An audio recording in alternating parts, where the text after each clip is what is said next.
말세에 고통당하는 그리스도인이라는 제목으로 말씀을 함께 나눕니다. 오늘 1절에 보면은 너는 이것을 알라 말세에 고통하는 때가 이르러라고 시작이 되어집니다. 디모데 후서 전후서는 사도 바울이 디모데에게 에베소 교회를 목회하면서 또 큰 일을 감당해야 될 디모데에게 목회 서신으로 쓴 것입니다. 장차 고통이 가득하게 되어지는 이 세상 속에서 어떻게 하나님 말씀을 함께 나누며 가야 될지를 선포한 말씀이죠. 마지막 때가 다가오면 더욱 사탄은 기승을 부려서 인류를 고통 가운데 빠지게 합니다.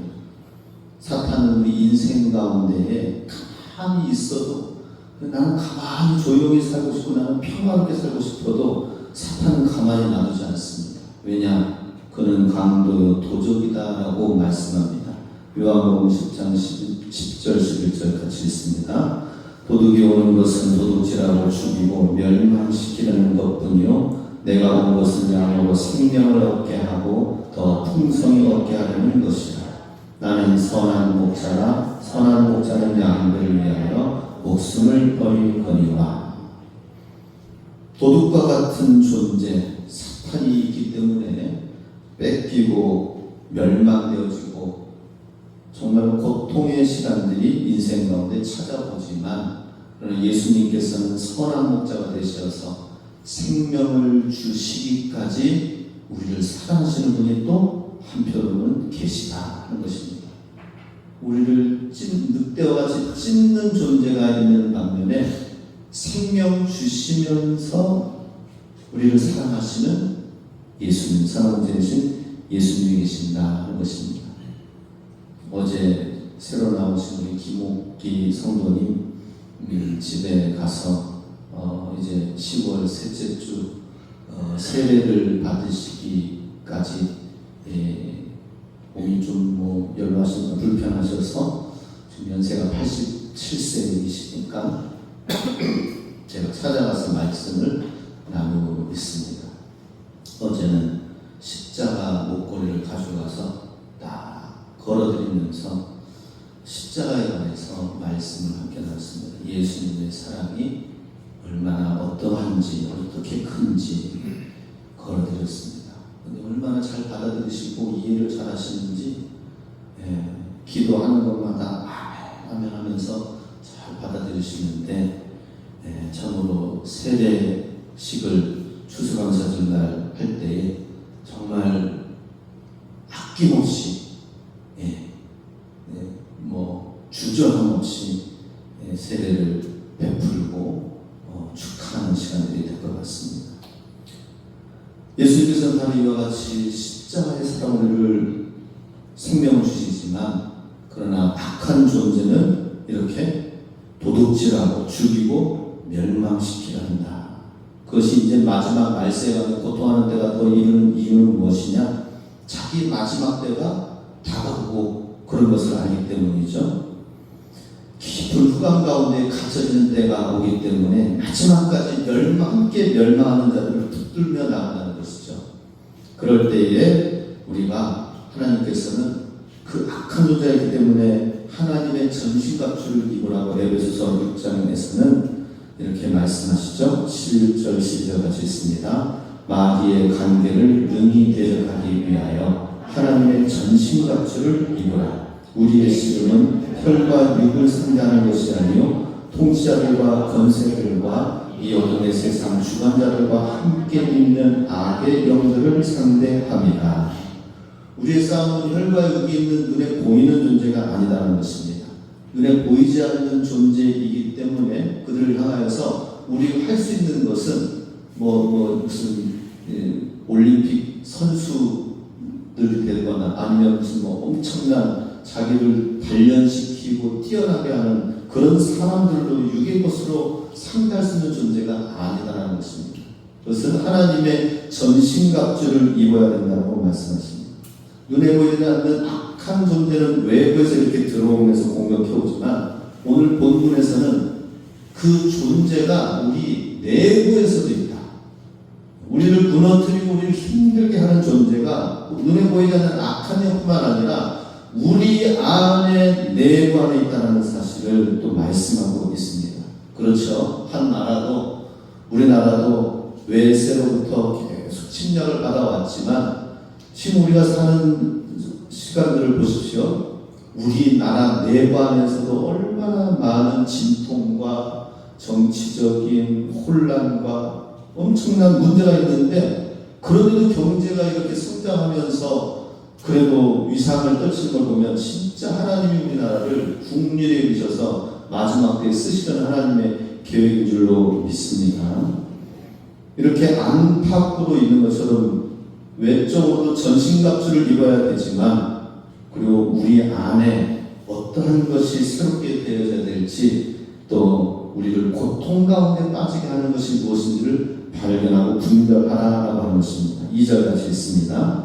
사람들이 자기를 사랑하며 돈을 사랑하며 자랑하며 교만하며 비방하며 부모를 거역하며 감사하지 아니하며 거룩하지 아니하며. 오늘 본문 읽은 5절까지 말씀 보면은 우리가 우리 안에 있는 수많은 나를 힘들게 하는 것들, 나를 고통에 빠지게 하는 것들, 사탄이 와서 도적질하면서 우리 인생에 허비 되어지게끔 하고 아무리 노력을 해도 되지 않게 하는, 실패하게 하는 이유가 무엇인지 여러 가지 항목이 있는데 이걸 다 말씀을 구절을 하나하나 다 하다 보면은 명절이 다 지나갑니다. 그렇기 때문에 우리가 몇 가지 부분을 좀 살펴보면서 우리 안에 그 어둠 가운데 빛을 조명하여서 빛 앞에 드러나면은 그 어둠은 떠나간다고 했습니다. 그런 것처럼 빛으로 말씀의 빛으로 조명하여서 정말 우리 안에 있는 것을 발견하실 수 있기 바랍니다. 그리고 빛 앞에 말씀의 빛 앞에 드러내서 하나님 제가 그러합니다. 내가 이런 존재입니다. 그리고 내 안에 이런 고통이 이런 모든 것들이 새롭게 되어지곤 합니다 하는 이런 마음과 회개가 있어야 될 것입니다. 첫 번째 2절 읽은 말씀처럼 고통의 이유, 우리 안에 내재되어 있는 것은 무엇이냐? 먼저 자기를 사랑하며 라고 나와 있습니다. 자기를 사랑하는 건 당연한 거 아닙니까? 이 세상에서는 자기를 사랑하고 자기를 아끼는 건 당연합니다. 그렇기 때문에 사람들이 자기를 얼마나 아낍니까? 건강도 얼마나 챙기면서 삽니까? 자기를 얼마나 가꿉니까? 자기를 얼마나 예쁘게 합니까? 그런데 우리가 사는 이 세상은 자기 사랑하는 것이 무엇이 잘못되었느냐? 잘못된 게 없는 것 같지만은 우리 육신만을 사랑하는 게 문제다라는 것입니다. 우리의 영혼도 있습니다. 우리의 속사람도 있습니다. 우리는 속사람을 진정으로 사랑하면서 자기의 것과 자기의 육신도 아끼고 가꾸어야 되는데 우리는 우리 육신만 사랑하는 게 문제다라는 것입니다. 우리의 영혼을 가꾸지 않습니다. 우리의 영혼을 방치합니다. 우리 육신은 열심히 잘 산다 하더라도 100년을 열심히 살 수 있겠죠. 100년 뒤에는 썩을 수밖에 없는 그런 존재입니다. 100년 뒤에는 썩어질 수밖에 없는 그 존재를 위해서 열심히 바쁘게 살아가지만 우리 영혼은 영원한 존재입니다. 영원한 것을 위해서는 우리가 내 영혼을 왜 사랑하지 않느냐는 것입니다. 왜 나의 영원한 존재, 나의 영혼을 위해서는 준비하지 않느냐 하는 것입니다. 하나님께서 우리에게 생기를 부어 그 코에 넣어서 영적인 존재다라는 것이죠. 이 영적인 이 생기가 떠나가면 너는 흙으로 돌아갈 존재다라고 말씀하셨습니다. 왜 흙으로 돌아가는 그 존재 육신에만 우리가 힘을 쓰고 거기에만 근심과 걱정과 염려를 하면서 가꾸어 나가느냐 투자하느냐 하는 것입니다. 오늘날 최첨단 기술이 점점 발전해 가는 데에는 우리의 육신을 위한 것입니다. 그런데 그만큼 발전하고 고도로 발전한 만큼 사탄도 우리를 향해서 얼마나 고도로 공격해오는지 모릅니다. 그런데 우리도 우리의 영혼을 정말 하나님 말씀, 그러니 하나님의 은혜를 가지고 무장하여서 하나님 말씀을 깊이 있게 해나가는 사람들은 진짜 있는 사람은 더 있게 되고 없는 사람은 없어지게 되는 것처럼 하나님에 대해서 더 깊이 하나님을 위하여 하나님께 드리고자 하는 그런 삶은 엄청납니다. 너무나도 육적으로 열심히 사는 사람이 있는가 하면 영적으로 비교가 안 될 만큼 그렇게 사는 사람들이 너무나도 많이 있습니다. 우리의 속사람, 우리의 영혼을 단장하도록 하기 위해서 베드로전서 3장 3절에서 6절에서는 베드로 사도가 이렇게 말씀하고 있습니다. 같이 읽습니다. 너희의 단장은 머리를 꾸미고 금을 차고 아름다운 옷을 입는 외모로 하지 말고 오직 마음에 숨은 사람을 온유하고 안정한 심령에 썩지 아니할 것으로 하라. 이는 하나님 앞에 값진 것입니다. 전에 하나님께 소망을 두었던 거룩한 부녀들도 이와 같이 자기 남편에게 순종함으로 자기를 단장하였나니 사라가 아브라함을 주라 칭하여 순종한 것 같이 너희는 선을 행하고 아무 두려운 일에도 놀라지 아니하면 그의 딸이 된 것입니다. 우리 속사람을 순종함으로 단장하라고 했습니다. 우리 영혼 정말 자기를 사랑하는 거 필요합니다. 그래서 우리 육신도 정말 공부도 열심히 하고 뛰어나고 인정받고 인성도 있고 또 어느 곳에 가든지 정말 사람들부터 인정받고 축복받는 사람이 돼야 되지만 우리의 속사람은 눈에 보이지 않는 부분입니다. 하나님 말씀을 순종하면서 속사람이 밖으로 나오는 내 영혼을 뜨겁게 사랑하는 저와 여러분 되시기 바랍니다. 자랑하며라고도 나와 있습니다. 2절에 보면 돈을 사랑하고 또 자랑하며, 옛 성경에 보면은 개역 성경에서는 자랑하며가 자긍하며라고 나와 있습니다. 자긍하다, 예, 우쭐대다, 자기 생각이 옳다, 내가 맞다라고 하는 것이죠. 예. 마태복음 25장의 달란트 비유에서는 2달란트, 5달란트는 열심히 해가지고 남겼습니다. 1달란트는 우쭐댔어요. 우리 주인은 어떤 성향의 사람이기 때문에 이거 괜히 잃어버리면 안 되고 그럴 바에는 차를 잘 보존해 뒀다가 주인한테 맡겨서 주인이 잘할 수 있도록 하고 나는 잘 지켜만 두자. 그래가지고 1달란트 그대로 놔뒀다가 그대로 보관해서 저는 하나도 잃어버리지 않고 남겨서 이렇게 1달란트를 드립니다. 그렇습니다. 자기 생각대로 자기 스스로의 지식 가지고 사는 것입니다. 이 정도면 주님이 기뻐하시겠지. 자기 신앙생활의 기준을 하나님 말씀이 아니라 자기의 기준으로 사는 것입니다. 그 신앙생활의 한계를 스스로 정하는, 이 정도면 괜찮아, 이 정도면은 됐어. 뭐 내 상황과 내 형편 속에서는 그럴 수밖에 없는 걸 이 정도면 되겠지라고 하는, 이게 바로 자긍하는 것이고 이게 자랑하는 것이다. 하나님 앞에서 자랑하는 것이라는 것입니다. 하나님께서는 말씀의 기준을 가지고 우리의 삶을 그 말씀 그대로 하는 것이죠. 우리가 하나님의 자녀라고 해서 그냥 축복해 주는 것이 아니라 하나님의 말씀을 따라 나아갈 때에, 그것이 삶의 기준이 될 때에, 그 말씀 안에서 겸손히 나아갈 때에 하나님이 축복해 주신다 하는 것입니다. 우리는 자랑하지 않습니까? 이 정도면 됐어. 내 한편에서는, 내 환경에서는 이게 최선이야 라고 할지 모르지만 하나님의 말씀은 사실 죽도록 충성하라. 말씀하실 때 달라. 내 모든 것 다 가지고 내려놓고 나는 나를 따라오라 말씀하시죠. 예수님의 기준은 달라요.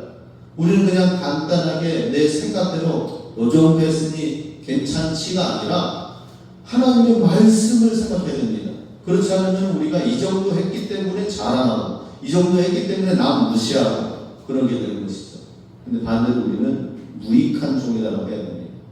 열심히 다 하고 밖에서 정말 힘든 일 땀 내면서 하고 집에 와서는 발 닦고 쉬고 먹고 쉬는 게 아니라 주인의 또 밥상을 또 마지막 차려드리고 씻고 정리해서 마지막 이제 내가 먹고 두 달에 먹고 나는 무익한 종입니다. 많은 사람들이 이런 부분들을 모르기 때문에 자기가 긋는 선과 한계로 인하여서 이것이 인정되어지지 않으면 고통이 옵니다. 사람을 해하고 미워하고 이 자체가 다 그것이 고통이 되는 것이죠. 교만한 것도 나옵니다. 2절에 보면 자랑하며 교만하며 라고 했습니다. 교만한다는 것은 잘난 척하고 뽐내고 건방진 태도라는 의미이지만 영적인 의미로는 자기가 택한 수단이나 방법을 가지고 하나님보다 더 신뢰하는 태도, 이게 교만이다 하는 것입니다. 사탄이 어떤 존재입니까? 자기가 가지고 있는 찬양을 해서 하나님을 찬양하는 그 찬양 대장으로 세운 것이 루시엘이었었죠. 그렇지만은 하나님을 대적하였어요. 하나님보다 더 할 수 있고, 나를 따르는 무리들이 이렇게 많은데 내가 얼마나 아름답고 내가 얼마나 뛰어난데 이게 도취된 것입니다. 그래서 하나님을 높이거나 하나님을 신뢰하는 것보다는 자기 방법, 자기 수단을 가지고 살아가는 것, 그것이 교만, 모든 죄의 시작이 된다라는 것입니다. 우리는 이 교만이 서지 않도록 하기 위해서 우리는 주님의 십자가를 늘 생각해야 됩니다.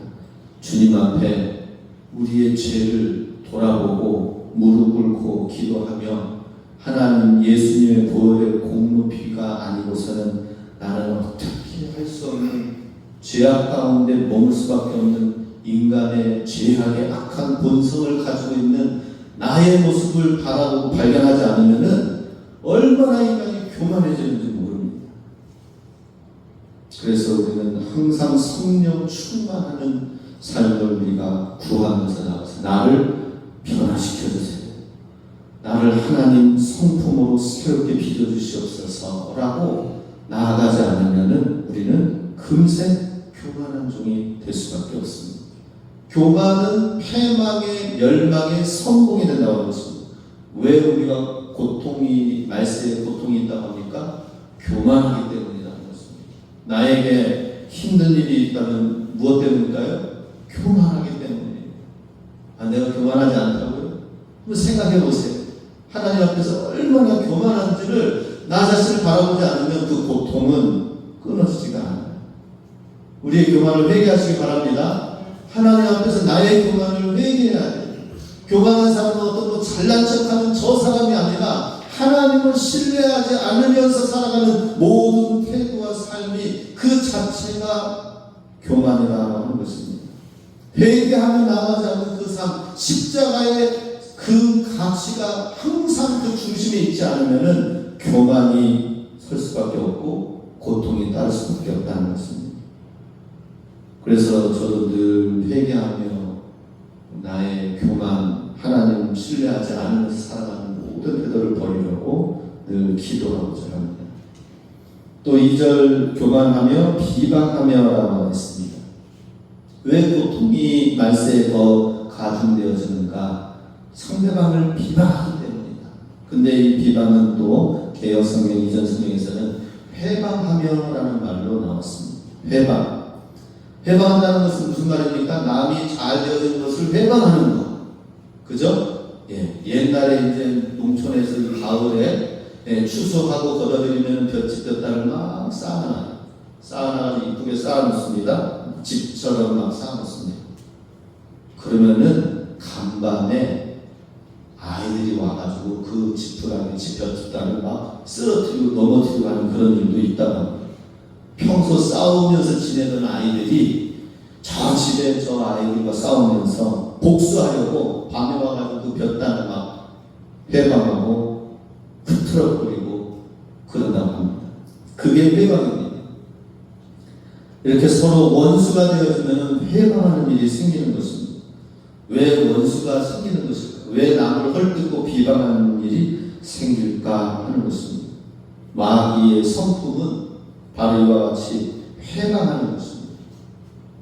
인간의 성품을 망가뜨리는 것뿐만 아니라 하나님과의 관계를 깨뜨리고 사람과 사람과의 관계를 깨뜨리고 회방하는 것이 악한 마귀의 모범 모습입니다. 그러니 그 본 모습이기 때문에, 그런 존재이기 때문에 우리가 하는 일에 있어서 하는 일마다 안 되도록 해방하는 게 악한 사단이라는 것입니다.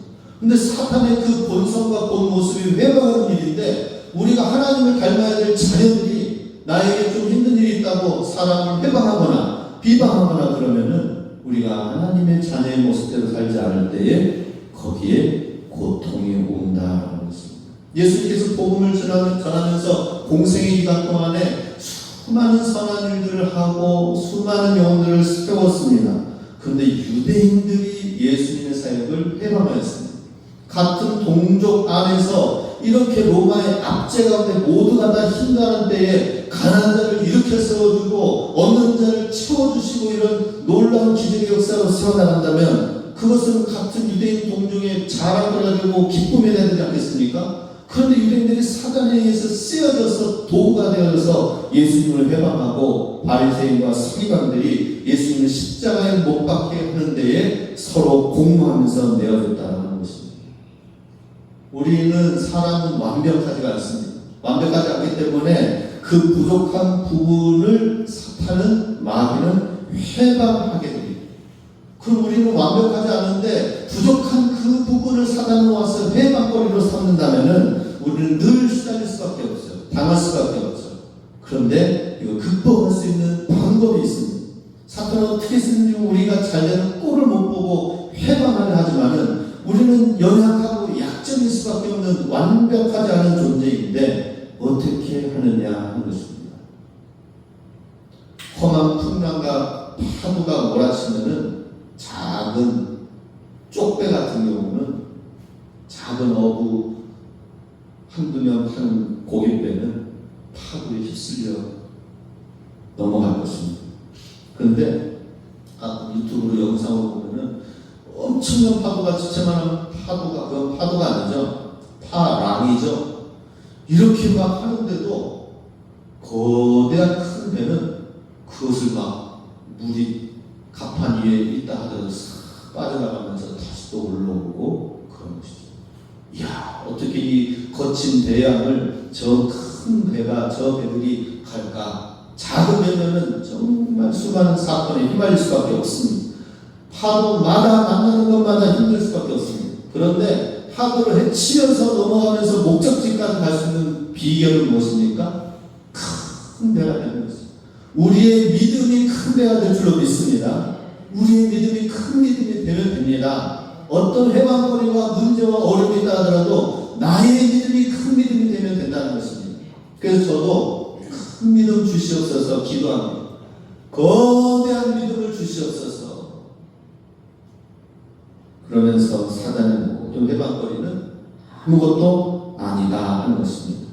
큰 믿음을 구하시기 바랍니다. 큰 믿음으로 성장해야 됩니다. 장성한 분량에까지 자라나야 됩니다. 우리의 믿음이 성장하고 성숙하고 더 자라나야 됩니다. 그냥 조그마한 믿음 가지고 그거 있으면 안 돼요. 자라나가고 성장시키고 키워나가야 됩니다. 말씀으로 물을 줘야 됩니다. 기도와 성령의 임재 가운데에서 더 성장해 나가야 됩니다. 그렇지 않으면 문제마다 넘어질 수밖에 없습니다. 3절에 이제 또 보면은 3절로 넘어가서 무정하며라고 나와 있습니다. 이건 정이 없다라는 것이죠. 말세의 사람들이 사랑이 없고 정이 없기 때문에 그래서 고통이 온다라는 것입니다. 그야말로 오늘날 얼마나 사람들이 삭막합니까? 그죠? 층간소음 때문에 서로 쿵쿵거리면서 그것 때문에 그냥 막 엄청난 일들이 막 생기면서 뉴스에 나오고 길 가다가 눈만 마주쳐도 잘못 걸리면은 큰일 나는 세상 아닙니까? 정이 없는 이 세상에 고통이 있다. 우리는 그러면은 어떠한 정을 줘야 될까요? 윤석철 목사님 어머니 이야기에 이런 이야기가 있다고 합니다. 그 옛날에 문둥병자가 얼굴에 진물이 다 줄줄 흘러내리면서 그러면서 그 더러운 전염병을 가지고 집집마다 들으면서 대문이 열려져 있으면 거기에 가서 구걸하면서 밥 좀 달라고 하면서 그런 시기가 있었다고 합니다. 그런데 이 문둥병이 집집마다 다니면서 이렇게 보인다 하면은 대문 닫기가 바빴대요. 대문을 잠궈 걸어서 저 묻는 병이 전염병, 직물 흘리고 냄새 흘리고 지저분하고 더러운 저 존재가 집 안에 들어오지 못하잖아. 그런데 윤석철 목사님, 연세중앙침례교 윤석철 목사님 어머니는 대문을 그렇다면 오히려 더 열어놨다고 합니다. 그리고 문둥병자가 딱 보이면 마을 위에 올라와서 얼마나 춥고 배고프냐 이리 올라와 앉으라. 그러면은 문둥병자도 자기의 신세와 모양과 형편을 알기 때문에 아이고 거기 앉으면 아이들이 싫어하니까 밥 한 술만 떠서 주십시오. 길가에 나가서 먹겠습니다라고 한다고 합니다.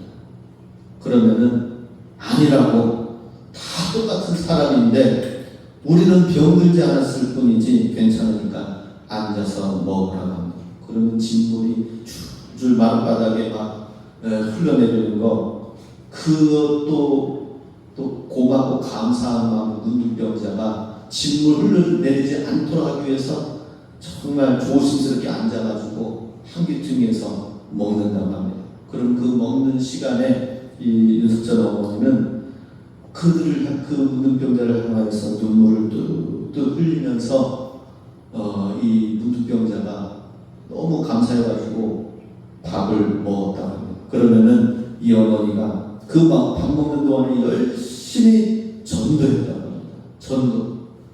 세상 가운데서 힘들게 이렇게 지내는데 죽어 영원한 세상 가운데서도 예수님 믿지 않고 멸망의 길로 가면 어떻게 하려느냐?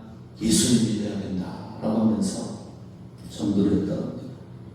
그리고 나서 딱 가고 나면은 이 윤석철 목사님, 어린 윤석철 목사님 소년이 엄마한테 가가지고 따진다고 합니다. 왜 우리 집은 문둥병자를 들어오게 해가지고 게다가 마루에까지 앉혀서 진물이 흘러내리면 이게 이렇게 지저분한데 누가 앉겠느냐고, 누가 전염병에 걸릴까봐 무서워서 저기 마루에 앉겠느냐고, 저 먹은 수저 어떤 수저인지를 알고 누가 밥 먹겠느냐고 막 따졌다고 합니다. 그랬더니 어머니가 인자하게 말씀했다고 합니다. 너희들도 저렇게 문둥병에 걸릴 수가 있다. 그렇지만 우리는 하나님의 은혜로 건강하니 얼마나 감사한 일이냐. 예수님은 우리뿐만 아니라 저러한 존재들도, 저러한 병자들을 위해서도 십자가에 달려 돌아가셨다. 언제 이 엄마가 문둥병자에게 밥만 주었냐? 다 먹을 때까지 생각해서 예수 믿어야 된다고 목적이 그거라는 것을 너는 모르는 고통 가운데, 이 땅 가운데 살고 있는 그들을 불쌍히 여기면서 영원한 생명, 영원한 행복을 그들에게 주기 위해서 그 정을 문둥병의 그 상황을 생각하지 않고 주었다는 것입니다.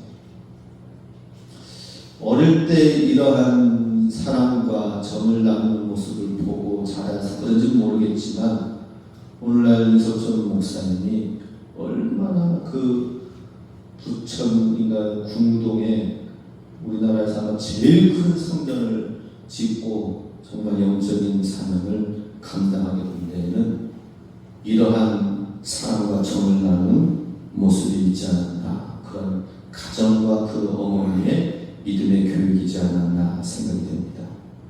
우리도 이런 무정한 시대에 예수님의 십자가의 사랑으로 무장될 수 있기를 주님의 이름으로 축복합니다. 또한 3절에 무장하며 원통함을 풀지 아니하며 라고 말했습니다. 사람들이 원통함을 풀지 못하여서 스스로 원통한 가운데에 고통의 삶으로 들어간다는 것입니다. 이 원통함이라는 것은 사랑이 없을 때의 원통함이 생긴다고 합니다. 하나님께서 우리에게 서로 사랑하라고 하셨는데, 그런데 우리가 사랑하지 못하는 이유는 무엇일까요? 그것은 우리 속에 사랑할 힘이 없기 때문이다 라고 하는 것입니다. 사랑해야 되는데 사랑할 힘이 없기 때문이라는 것이죠. 예수님께서도 제자들을 향하여서 나를 위해서 겟세마네 십자가 곧 지기 때문에 나를 위해서 기도하라고 했는데, 갔다 와서 보니까 쟤들이 다 자고 있어요. 예수님께서 뭐라고 하셨습니까? 마음은 원이로되 육신이 약하도다. 얼마나 우리가 연약한 존재인지. 기도하라고 해도 지금이 마지막 때, 마지막 십자가 못 박혀 스승인 예수가 못 박혀 죽게 되는 끝나는 시간이고 끝장나는 시간이기 때문에 깨어 제발 기도 좀 하라고 했는데 기도를 안 하고 다 자고 있어요. 기도를 안 합니다. 이유가 무엇입니까? 마음은 있지만 육신이 연약한 거예요. 이 육신을 치지 못하는 거예요. 이 육신을 제어하지 못하는 것입니다. 기도뿐만 아니라 이 사랑도 그렇습니다. 그렇기 때문에 사람들이 대부분 사랑을 주려고 하는 사람이 얼마나 있겠습니까? 대부분 사랑을 받으려고 해요. 근데 자기가 받으려고 하는 그 마음 성향 때문에 결국에는 그 자기가 기대하는 그 사랑대로 되어지지 않으면 그게 다 적이 되고 섭섭함이 되고 원통함이 된다는 것입니다. 원망이 된다는 것이죠. 원통은 그러니까 우리 안에 사랑이 없기 때문에 나는 것입니다. 그 우리가 주고 사랑하고 이런 삶 속에 있는 사람은 원망을 넘어서 원통한 길로 나아가지 않습니다. 그런데 많은 사람들이 사랑하면 주지 않기 때문에, 사랑하는 힘이 없기 때문에 그렇습니다. 우리 그런 사랑을 무엇으로 채울 수 있을까요? 십자가 앞에 엎드리는 것입니다. 주님, 나에게는 사랑이 없습니다. 나에게 사랑을 주시옵소서. 그 사랑으로 채워줘야 됩니다. 채워진 다음에 가야 돼요. 채워진 다음에 살아야 돼요.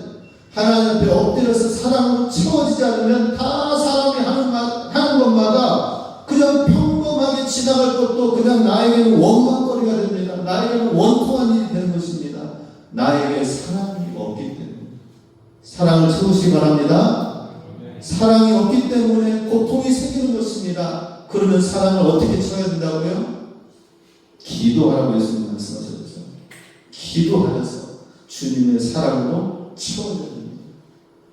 우리 기도하면서 하나님의 사랑으로 채워져서 이 세상보다 더 하나님을 더 사랑하는 마음을 가지고 나아가서 사람들을 대할 때에 정말 사랑으로 사람들을 전하고 전도하고 품고 나아간다면 그러면 우리가 소극적으로 방어하면서 고통을 멀리하면서 산다면 없어지는 것이 아니라 찾아오는 도둑질 당하는 것입니다.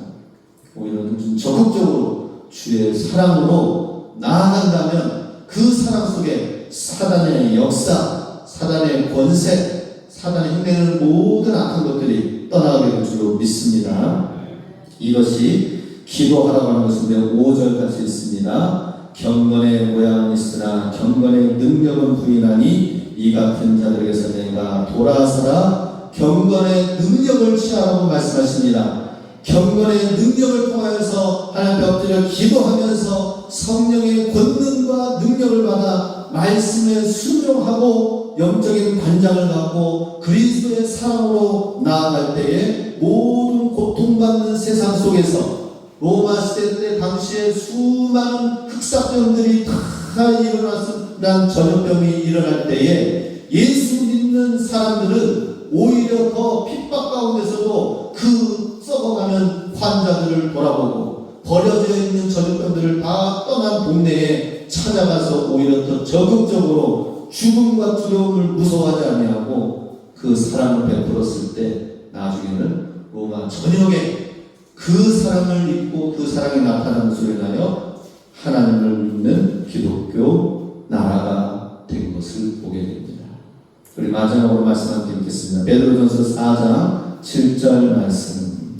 우리 말세에 고통하는 때에 우리는 베드로 사도는 무엇이라고 했습니까? 같이 읽습니다. 만물의 마지막이 가까웠으니 그러므로 너희는 정신을 차리고 근신하여 기도하라. 아멘. 기도해야 됩니다. 제가 요즘에 좀 더 전에 좀 기도가 좀 게을렀던 것 같아요. 좀 더 기도하려고 우리 사무실 2층에 있는 제가 책 보고 만든 공간을 1층 옆에 놔두고 또 이제 지냈어요. 근데 이것도 뭐예요? 성전과 더 가까워야 된다.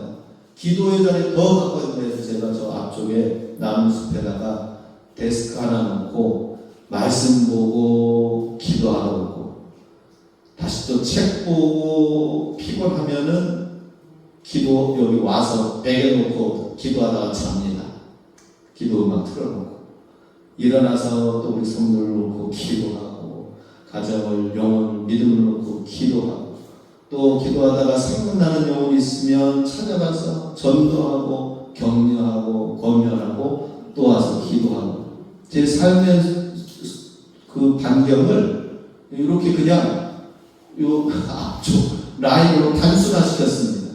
기도하고 무엇을, 기도하고 무엇을. 우리 마지막 때 정말 기도의 능력을 통하여 승리하면서 하나님의 역사만 나타날 수 있게 주님의 이름으로 축복합니다. 아멘. 기도하겠습니다. 우리 합심해서 기도합니다. 마지막 때 말세 고통받는 시대에 하나님, 내가 고통 가운데 있다면은 내 안에 있느니라 내 밖에 있는 모든 사단의 권세를 깨뜨리시고 전신갑주 있게 해주시고, 내 안에 있는 모든 허물어져야 될 수많은 것들을 무너뜨려 주시고, 그리스도 안에서 순종과 그리스도 안에서 사랑으로 무장될 수 있도록 마지막 때에 깨어 근신하여 기도하며 성령 충만하게 하여 주시옵소서. 우리 함께 하시면서 기도합니다.